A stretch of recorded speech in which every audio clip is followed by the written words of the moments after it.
जादुई फल। यह कहानी एक सुंदर घाटी में बसे एक छोटे से गांव की है। वहां के लोग शांत और सरल जीवन जीते थे। गांव के पास ही एक छोटा सा जंगल था और उस जंगल में एक बहुत पुराना पेड़ खड़ा था, बेहद ऊंचा, घना और समय के थपेड़ों से मजबूत बना हुआ। गांव के बच्चे उसे जादू का पेड़ कहते थे, लेकिन बड़े लोग इसे सिर्फ एक कहानी मानते थे। गांव में एक लड़का रहता था जिसका नाम हमजा था। वह बहुत जिज्ञासु और कल्पनाशील था। एक दिन वह जंगल में खेलते खेलते पेड़ के नीचे गया, जहां उसे एक चमकता हुआ बीज मिला। उसने वह बीज अपने घर के पीछे की मिट्टी में बो दिया। कुछ ही दिनों में उस बीज से एक छोटा पौधा निकला जो असामान्य रूप से तेजी से बढ़ने लगा। कुछ ही हफ्तों में वह पौधा एक बड़ा हरा भरा पेड़ बन गया, जिसकी शाखाओं पर रंग बिरंगे चमकते हुए फल लटकने लगे, नीले, सुनहरे, लाल और चांदी जैसे, मानो आसमान के सितारे जमीन पर उतर आए हों। हमजा ने एक फल तोड़ा और जैसे ही उसने उसे खाया, उसे महसूस हुआ कि उसका दिमाग तेज हो गया है। अगले दिन जब वह स्कूल गया तो उसने सबसे मुश्किल सवालों का भी तुरंत जवाब दे दिया।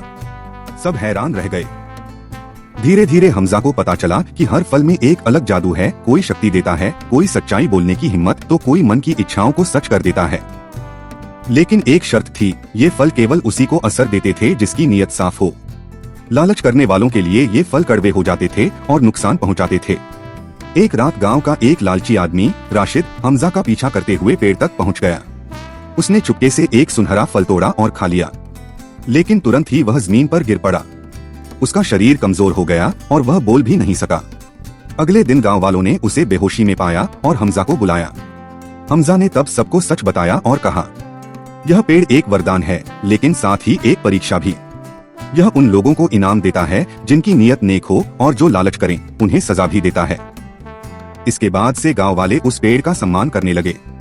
हर साल वे पेड़ के नीचे आभार दिवस मनाने लगे और अच्छे कर्मों का वादा करते। हमजा एक समझदार और नेक दिल इंसान के रूप में याद किया जाने लगा। वह बच्चा जिसने एक बीज बोया और पूरे गांव को ईमानदारी, भलाई और सच्चे इरादों का महत्व सिखा दिया।